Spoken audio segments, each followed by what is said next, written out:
Hey everybody, and welcome to your Indie Snapshot for today. Today, we're taking a look at a game simply titled 10 Million. And as always, the first question should always be, what is 10 million? And it's quite a simple answer. 10 Million is a wonderful puzzle match 3 game. Wait, don't go anywhere.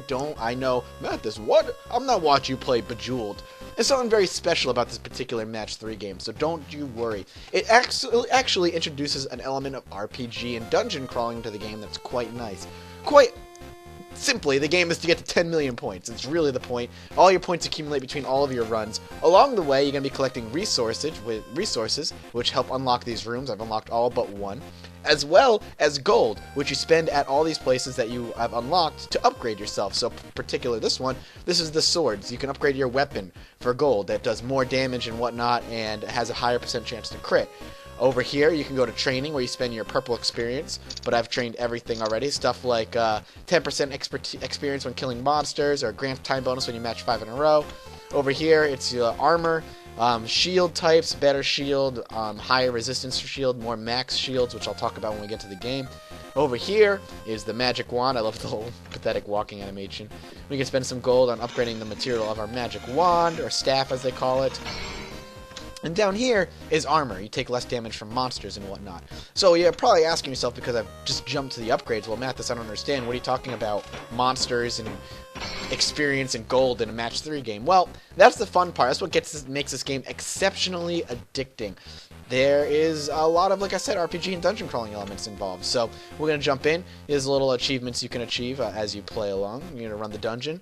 We're going to pop it open. Here's the match 3. And up top, you're going to see our character running across. We're going to come across a chest. In order to unlock that chest, we need to unlock 2 locks. How do we do that? Well, you match up keys. There's 1, and there is 2. Perfect. We got one, and this is going to be a scroll that actually makes most of the tiles magic wands or staves or whatever. And there we go. We actually matched up a few keys there. Now we're going to come across a monster. This is the hard part. So in order to do damage, you need to match up, say, swords and magic wands to do damage. And that's where a lot of the upgrades come in handy, because if you don't, say, your magic wand or your sword has never been upgraded, you're doing very, very minimal damage. And for that, you can get severely punished for. Oh, did we get unlocked? Oh god, we did, but now we have another chest in front of us, and here's where things get very, very difficult, and it can get a little luck-based. And that's something that you kind of have to just kind of either get used to and accept, or hate and never play the game. There is, much like many match 3 games, there's a lot of luck involved in making a lot of matches happen. And by the way, if you see rocks and wood matching up those, that will give you the resources I was talking about earlier. So this is... Oop, we're going to die. We're definitely going to die here, unless we magically get ahead. Ate some cheese, that'll push us a little bit forward. And this particular dungeon we're on right now is, I think, as hard as it can get. Yep, we died there. So we'll see if we can match up some wood there. Did we get any of these? Oh, just in time. Eat an item before we died. Perfect. That was actually awesome. So we can go back home, and now we have all this gold and stuff to spend. And really, that's the gist of the game. Right there. You're going to see it. So I'm going to play a little bit more and just talk about my personal opinion on the game. Right now, it was an iOS and Android game first, and it came out yesterday for Steam. And right now it's $4, and it'll normally be $5. I found myself playing this game quite often, honestly. I've been playing this game a lot since I've had it. I've had it for like a day, and for me, putting an hour into a game like this straight, even maybe a little bit more in that allotted time, is actually a lot for me. Seeing that these particular games I don't play too much of, and if I do, I'm going to end up playing them on my iPhone or iPod or whatever. But this one I've actually spent a great deal of time with, and that's probably because it has a lot to do with the fact that it has RPG elements, a progression system. You know, you can make choices. The combat itself is, as I said earlier, it's mostly luck-based, but there are some strategic decisions to make. Oops, I can't believe I died already. There are some strategic... It's match 26. Oh, okay. We can run again. There are some strategic decisions to make, and when I say that, I mean certain enemies take more damage from magic, while others take more damage from physical. Like, these elementals, they take more damage from magic damage than they take from physical, and same thing with skeletons and whatnot. They take a little bit, from what I've been able to tell, I could be completely wrong, but I'm pretty sure I'm right. They do take more damage from certain aspects, so you need to look for those particular things to match up. Like, we're not going to do much damage here, but if we do some magical lineups, if we have any, magic wands here. Yeah, I think I did a little bit more damage there. Excuse me. As I said earlier in a few videos ago, I am getting a little bit on the sick side, and I apologize for that. There we go. And move forward. But a lot of the huge matches, like, you know, the stuff that you're looking at, like getting, you know, huge, many things in a row, as with any match 3 game for the most part, it's luck. And for that, I don't know if I like or dislike the game.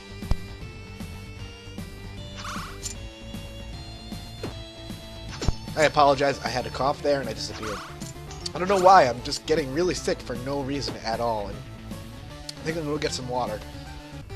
Alright, sorry about that. I got some drink now. Hopefully that may help out my my speech a little bit. I think it's just been, I've been working a lot as well as making a lot of recordings lately.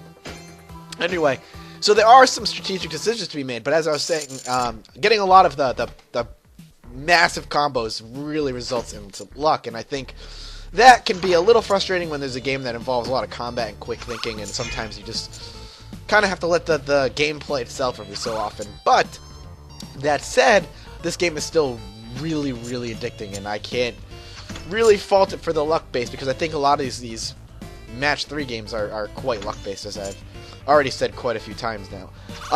The idea behind it is awesome. I like the idea of making these little iOS games and whatnot just that much more addictive, that much more fun, by adding the always rewarding element of progression and reward. Always dangling that carrot in front of the player by saying, you know, if you just play one more time, you can have enough gold to upgrade your sword an extra slot, or do a little bit extra damage with your magic, or make yourself just that much more defensible. And that's the stuff I'm a sucker for, by a long shot. I'm a huge sucker for that kind of thing, as you can see by me having put a lot of time into the game. I love the idea of constant progression. I'm not doing so well right now. Let's go upgrade some of our stuff. And I mean, outside of that, the collecting the resources and unlocking different things was really fun. And now I'm going to unlock the final one, which is actually kind of cool. We'll see what this is, because it took 1,000 and 1,000 in a rank. And rank is purely from just playing enough and getting better at it. So let's take a look here. Ooh, what's all this? Select a potion. Let's see. 50%. So I get more. These are all locked unless I get really high ranks. Let's see. This is just potions I could take. Do less damage, but I have higher crit chance. Chests and doors have 1 extra lock. Ooh, that's a huge pain in the ass. I don't really need experience anymore, so let's do 50% stone and wood. So we can activate, now we have the alchemist lab open, we can activate a potion, it looks like per level. That's kind of cool, I like that a lot. Though I'm not quite sure what the stone and wood's really going to be useful for at this point either. But hey, who knows, we'll see if that's going to be at all useful. So we'll do one of these here. We could do a little bit more wood. Man, match up a store. There's some luck right there that I was talking about earlier. But it's fun. It's a very simple game, and it's super cheap. And it's one of those, for me personally, it's one of those while my video is rendering, and I don't want to use up a lot of my computer's resources, or I'm waiting for a video to upload. This is the game I'm going to right now. It's just a thing that helps pass the time, and it's a lot of fun for it. As well as all those people who maybe have an office job and think, wow, this dungeon's kicking my ass. I think we're going to have to go return home and lower the difficulty to the one before it. For those people who work in an office and don't necessarily have the time to, maybe they're on a lunch break and they don't have a lot of time to get, play a big game, or they just want to spend some time while they eat their sandwich and drink their coffee. This is a fun game for you, especially if you have Steam on your computer at work. I don't know if that's allowed since I don't have an office job, as much as I'd like to have one. But it's one of those things, we got a dodgeball thing. We can just do that. Add up a shield. When you have shields, what the shield does is it prevents enemy damage from knocking you back, which is something that enemies do unless you have shields to block it. So shields are a lot more really important. I feel like I should personally be paying a bit more attention to them, because I don't pay as much attention to them as I should. Oh god, let's match up some other stuff here. Let's do that. Come on, there we go, matching up right there. That didn't do nearly as much as I was hoping it would. Come on. Oh, come on, are you kidding me? Come on, sword, there we go. Go. Start running, dude. We'll do, that's a key. Shit. Let's do that. And a match there, perfect. Do we have another one we could do? Yes, perfect. And we have a dodgeball we can spend here. Alright. It's really hard for me to play this and talk at the same time. I'm sure, as you all know, these games take a decent amount of concentration to see the particular matches, and I'm really bad at it anyway. My attention does not allow me to see them as much as I would like. So To speak and commentate as I play this game is a freaking challenge in and of itself. For me, particularly. Look at that. She went down by, like, one shot. This is a dungeon that was one level lower. Crap. I don't see anything. Oh, there we go. Sword. You guys are probably... Oh, I need a key. Oh, Lord. Dear God. Alright, let's run it one more time here. And see what we can get matched up. Again, this game is freaking a really good time sink. And it's got that very solid just one more turn kind of addiction to it. And that is a good sign to have for these types of games. And for the, like I said, the price is really cheap. It's fun. I mean, there are some downsides. Again, the fact that it's really luck-based, or it has a lot of luck involved, is kind of a downside. It's a negative side, but I don't think it personally detracts from the game at all. I can feel my throat getting itchy again. There we go. Life-giving iced tea. If iced tea is life-giving in that manner. Match up some rocks, maybe that'll help find some keys. There we go. Jesus. You see a lot of stuff. I always have to, like, if I'm matching keys in particular, I don't realize I don't need them until, like, after I look at all the keys. And then I need to look for other matches to free up some space, which is really obnoxious sometimes. There we go. One. Come on. Match. There we go. Two right there. That's great. We're going to eat this bread. Skip ahead a little bit. One key right there. Nice and quick. We can get 2 swords to attach, which the more you line up, the more damage you do. It's kind of a little bit of a given. Other things to note, what do other things do? Matching up the resources, I've already said. Oh, there we go. Whoa, whoa, hello, a lot of stuff there. Match it, match it. He's gonna die, which is great. We'll keep these pre-matched. Oh, nope, never mind. Key. And then we'll keep these pre-matched here, and then we can do one of those. Perfect. Nice little combo there. That feels good to take them out. These are just to commentate what's happening on the screen with this game than I actually talking sense. But again, it's one of those games, too, that it's really difficult to commentate much on at all. In fact, it's just one of those games that is kind of self-explanatory in many aspects. Oh, this dragon, every time I come across it, kicks my ass. No matter what one I'm on. Oh, God, I'm dead. So let's return home. Let's upgrade a little bit. We'll play 1 or 2 more runs here. I think you get the gist of the game. I mean, it's relatively simple. Weapon sharpness. What is this going to give me? Critical chance? Yep, exactly. That's what I thought. Let's go down. Let's go over to the shields. And I don't think I've done much shield upgrading, which is a pity because I should.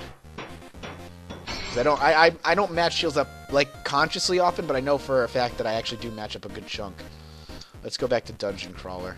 The Red Dragon. Let's see if we can beat the frickin' Red Dragon. That would be a first for me, I think. If we could beat it, I'd consider the run a success. Absolutely. Do some shieldage here. Oh, he took down the shield right away. Oh, there's a sword. No. There we go. Jesus. Oh, come on. Magic wand. Oh, I thought he wasn't dead. Looking at the match 3 screen followed by looking up is a task that's proved many times difficult for me. Alright, what do I gotta match up to clear some key space here? Let's do this here, maybe. Yep, there we go. There's something. 1 key. Come on. There's one. Thank God. What do we got? Let's do this for our swords. Might as well have them at the ready or not. Okay. Well, that just wasted literally everything that I had. Gotta not match unless you're actually in a fight or something. Gotta keep that in mind as well. That's a good tactic to have. Come on, any keys. Any keys, anywhere. Any keys, anywhere. Come on. There's one. Jesus. This guy is gonna be right here waiting for me. Let's see if we can do anything about that. Are we gonna be able to kill him? I don't think so. This guy is gonna be a pain in the ass as well. Oh, come on. God damn it. One more run. One more.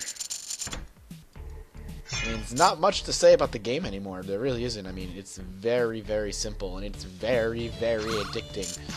It's really fun. I'm having a great time with it. I found myself coming home from work while my fiance was watching TV. Instead of playing, like, a real game, like a real, like, you know, $50, like, AAA title, I threw this on instead. And that should say something to you. Well, it probably says that you like indie games in Mathis, and that's not surprising at all, but okay, you know what I mean. Jesus. You guys are always so naggy.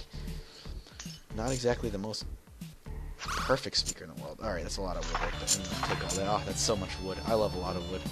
But Tish. Alright, let's do This. Good. Come on. And that. Moving forward. Alright, we're going to use these dodgeballs on the next guy. Unless I can find a magic one, because he takes a lot of damage from magic. There we go. Don't even need to. Can save it. Gonna get some of this out of here. And we can get... Ooh. Never mind. Yeah, I'll do that. That's cool. I thought I saw a 4 match there, but I didn't. I don't want to match the keys if I don't have to. But I will. Just to free up... Okay, whatever. Dodgeball. Dodgeball. That's totally fine. That's what they look like to me. I can't see anything else other than a dodgeball. I need something to attack here. That would be great. Anything. Anything. God damn it. Alright, so we got a decent score there. Let's see if we can upgrade. We have nothing really to upgrade. As far as options go, by the way, very simple. Full screen, VSync, volume, and that's it. And that's the game. It's such a simple concept, and it's so well executed. Granted, as I said, the luck aspect is a little bit of a downer for me. But there's still some strategy involved in picking tiles you want to match up and take your priority, saving items, what items do you want to use. There are two scrolls, ones that turn tiles into wands, one that turns tiles into swords. You also get a skeleton key, which unlocks 2 locks immediately. The dodgeballs that do extra damage. So there's a lot of items that you gotta kind of hold on to and think about when do you want to use it, when don't you want to use it, what upgrades are you going for, what ones are you not going for, etc., etc., etc. And it's a ton of fun. So definitely, in my opinion, if you're the type of person who likes these kinds of puzzle games, for right now $4, but will be $5, pick it up. It's fun. It's called 10 million. And who knows what's going to happen. Once you reach 10 million, you're free. And who knows what's going to happen after that. I'm very curious to see if anything interesting is going to happen after that. So thank you guys so much for watching. As always, I appreciate your support by swinging by my channel. Leave a like or a comment. Feel free to subscribe if this is your kind of thing. And I will see you next time on Mathis's Indie Snapshots.